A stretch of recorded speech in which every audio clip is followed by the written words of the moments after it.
చాలామందిని ఇప్పుడు ముస్లిమ్స్ ఎవరైతే ముస్లిమ్స్ వాళ్ళని వదిలేయడం, ఇప్పుడు కొంతమంది ఎవరైతే భయపడి ముస్లిం పేరు చెప్పారనుకో, ఈ అనుమానం వస్తే వాళ్ళ దుస్తులు వాళ్ళ బట్టలు ఉడబికి వీడు హిందువా ముస్లిమా అని చెప్పి క్లియర్గా తెలుసుకొని అటాక్ చేసి చంపడం లాంటివి జరిగినట్టు మనకు క్లియర్గా అర్థమవుతుంది. ఏదేమైనప్పటికీ ఇలాంటి దాడులు చేసిన వాళ్ళని వదిలిపెట్టకూడదు. ఈ దాడులకు ప్రతిచర్యగా మన ఇండియన్ ఆర్మీ ఎట్టి పరిస్థితుల్లో ఇలా ముగ్గురిని ఎన్కౌంటర్ చేయాలని చెప్పి కోరుకుంటున్నాను. నేవీ అధికారి వినయ్ నర్వాల్ 26 సంవత్సరాలు ప్రాణాలు కోల్పోవడం తీవ్ర విషాదంగా మారింది. 5 రోజుల క్రితమే ఎవరైతే ఇప్పుడు వినయ్ నర్వాల్ ఉన్నాడో మ్యారేజ్ జరగడం జరిగింది 5 రోజుల క్రితమే. ఇరు కుటుంబ సభ్యులు సంతోషంగా ఆనందంగా ఉన్న సమయంలో ఒక్కసారిగా విషాదశాలు అలుముకున్నాయి. ఏదైతే ఇప్పుడు వినయ్ ఉన్నాడో ఒకసారి అది చూపిస్తాను మీకు వీడియోను. ఇప్పుడు వినయ్ వాళ్ళ ఎవరైతే ఆఫీసర్ ఉన్నారో నేవీ ఆఫీసర్ వాళ్ళ వైఫ్ చూడండి కన్నీరు మున్నీరుగా చాలా బాధపడుతుంది. 5 రోజుల క్రితం మ్యారేజ్ అయింది, కాళ్ళ పారాన్ని కూడా ఆరలేదు. ఎన్నో ఆశలతో ఆ అమ్మాయి ఫ్యామిలీలో అడుగుపెట్టింది. కట్టుకున్నవాడు కానరాని లోకానికి వెళ్ళాడు. ఎంత బాధ, ఎంత ఆవేదన ఉంటుంది. ఏదేమైనా చాలా దురదృష్టకరం. ఇలాంటి సంఘటనలు చూసినప్పుడు చాలా బాధ అనిపిస్తుంది.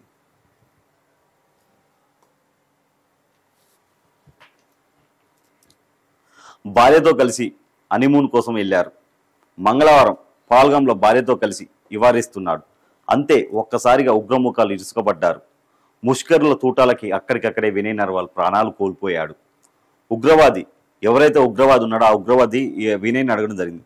నువ్వు ముస్లిమా అని అడిగాడంట. అడుగుతా నేను కాదు అని చెప్పాడు. కాదని చెప్పగానే ఎమ్మడే తుపాకి తీసి కాల్చారని చెప్పి భార్య కన్నీటితో కుప్పకూలిపోయింది. ఎవరైతే వినయ్ ఉన్నాడో అతడి మరణ వార్త తెలిసిన కుటుంబ సభ్యులు కన్నీరు మున్నీరుగా విలపిస్తున్నారు. ఎంతో భవిష్యత్తు ఉన్న నేవీ అధికారిని పొట్టన పెట్టుకున్నారని ఆపోయారు. నిజంగా ఎంతో భవిష్యత్తు ఉన్న యువ అధికారి, చాలా భవిష్యత్తు ఉండే నిజంగా చెప్పాలంటే. వినయ్ నర్వాల్ 2 ఏళ్ల క్రితమే ఏదైతే నేవీ ఉందో నేవీలో చేరి కోచిలో పోస్టింగ్ పొందాడు. ఏప్రిల్ 16 మొన్న 2025న ఘనంగా వివాహం జరిగింది. 5 days ఓన్లీ. బంధుమిత్రులు స్నేహితులంతా వచ్చి అభినందనలు తెలిపారు.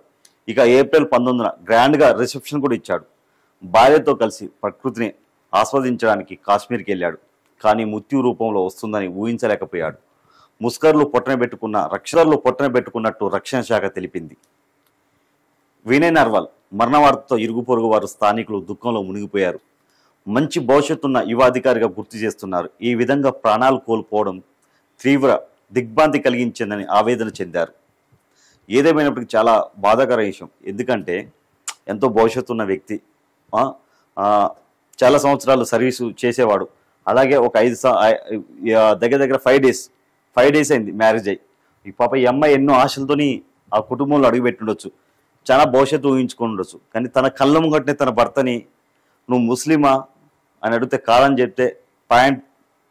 నిజంగా నువ్వు ముస్లిం అంటే కాదని చెప్ప తెలియగానే ఎక్కడికక్కడే పేల్చినప్పుడు అంటే ఎంత బాధ అనిపిస్తుంది. ఆ అమ్మాయి ఏదైనా తన కళ్ళ ముంగట ఎవరైతే భార్య కళ్ళ ముంగట భర్తను చంపితే ఎంత బాధ అనిపిస్తుంది.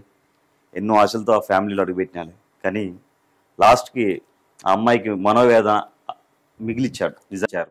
పాకిస్తాన్ సీమాంతర ఉగ్రవాదానికి విశ్వసనీయంగా తిరుగులేని ఈ విధంగా మద్దతు ఇవ్వడం మానుకునే వరకు 1960 నాటి సింధు జల ఒప్పందం తక్షణమే నిలిపివేయాలని నిర్ణయించారు. అట్టారీ ఇంటర్గ్రేటెడ్ చెక్ పోస్ట్ తక్షణమే మూసివేయడం జరుగుతుంది.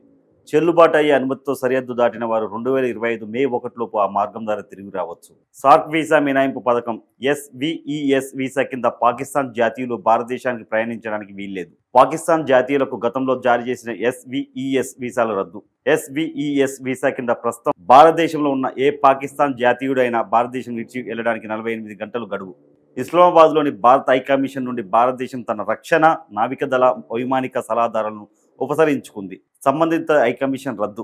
న్యూఢిల్లీలోని పాకిస్తాన్ హైకమిషన్లోని రక్షణ, సైనిక, నావిక, వైమానిక సలహాదారులను పర్సనాలిటీ నాట్ గ్రాట్గా ప్రకటించారు. వారు భారతదేశంలో విడిచి వెళ్లడానికి 1 వారం సమయం ఇచ్చింది భారత ప్రభుత్వం. ఇస్లామాబాద్లోని భారత హైకమిషన్ నుండి భారతదేశం తన రక్షణ, నావికాదళ, వైమానిక సలహాదారులను వెనక్కు పిలుస్తుంది. ఈ పదవులకు సంబంధించిన హైకమిషన్ రద్దు చేసినట్టు CCS నిర్ణయించింది. సర్వీస్ అడ్వైజర్ చెందిన 5 సహాయక సిబ్బందిని కూడా 2 హైకమిషన్ నుండి వెనక్కు పిలిచారు.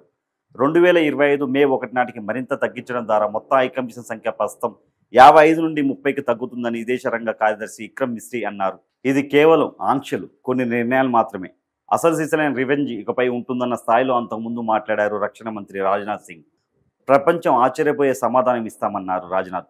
ఏ ఒక్కరిని వదిలేది లేదని రక్షణ మంత్రి ఘాటుగానే చెప్పారు. నల్లటి మాస్కు, నల్లటి టోపీ ధరించి ఉన్నాడు.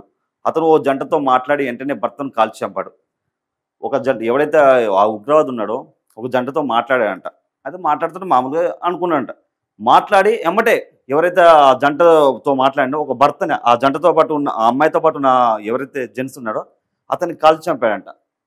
మేము మరికొందరు వెంటనే పరిగెత్తి ఓ చెట్టు కిందికి దాక్కున్నాం. ఆ ఉగ్రవాది మా సమీపంలోకి వచ్చి మాకు అతి సమీపంలో నేలపై పడుకోవడానికి ప్రయత్నిస్తున్న మరొక వ్యక్తిని కాల్చేశాడు అని భట్టాచార్య ఆ భయంకర దృశ్యాన్ని వివరించారు. ఆ సమయంలో తీవ్ర భయాందోళనకు నెలకొన్న తన చుట్టూ ఉన్నవారంతా కల్మా చదువుతున్నారని, తాను కూడా వారితో గొంతు కలిపానని ప్రొఫెసర్ తెలిపారు. నా చుట్టూ ఉన్న వారందరూ కల్మా పాటిస్తున్నారు, నేను కూడా అదే చేశాను. ఉగ్రవాది నా తలకు తుపాకీ గురిపెట్టాడు.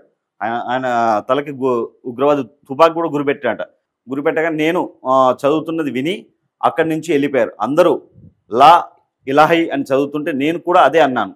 అది నా ప్రాణాలు కాపాడుతుందని నాకు తెలియదు, కానీ అతను విని వెళ్ళిపోయాడు అని భట్టాచార్య చెప్పారు.